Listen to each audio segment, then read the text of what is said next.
জয় জগন্নাথ। আবার আমি আপনাদের সামনে পুরীর আর একটা স্লট নিয়ে হাজির হলাম।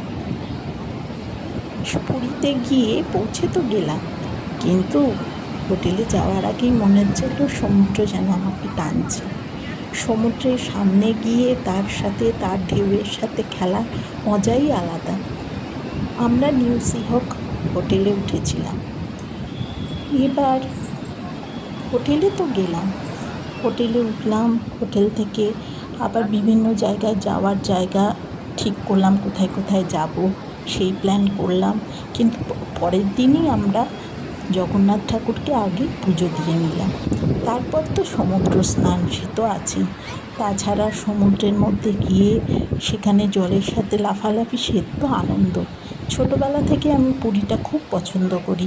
সেখানে মা বাবার সাথে আমি অনেক সময় কাটিয়েছি। এখন তো বড় হয়ে গেছি, আর বিয়েও হয়ে গেছে, ছেলে মেয়ে স্বামীর সাথে গেছি, সেটাও খুব আনন্দের।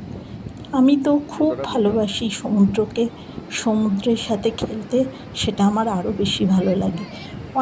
যে কদিন ছিলাম সে কদিনই ওখানে প্রচুর পরিমাণে চান করেছি। একদম নুলিয়াদের মতো কালোই হয়ে গেছি ধরতে গেলে। তাছাড়া ওখানে বিভিন্ন জায়গায় ঘোরা বেড়ানো সেগুলোও করেছি। জগন্নাথ ঠাকুরকে দেখা আনন্দটাও তো আছে। সব নিয়ে পুরীর ট্রিপটা আমার ভীষণ পছন্দের।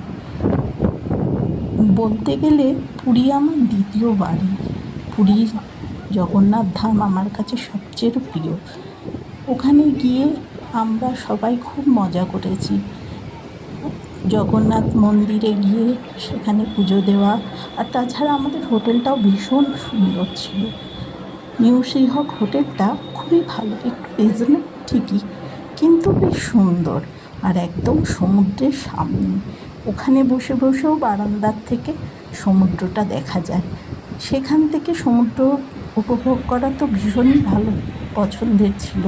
তাছাড়া ওখানে নিচে একটা পার্কের মধ্যেও করা, সেই পার্কের মধ্যেও এসে ছোটোবেলাদের মতো একটু দোলনাও কিনে নিয়েছি।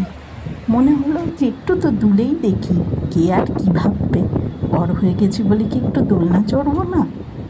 তাছাড়া একরকম ভালোই কেটেছে, খুবই ভালো লেগেছে। মাঝে মাঝে মনে হয় আবার পুরীতে আসবো, আবার যাব, নিশ্চয়ই যাব। জয় জগন্নাথ। এবার তাহলে রাখি।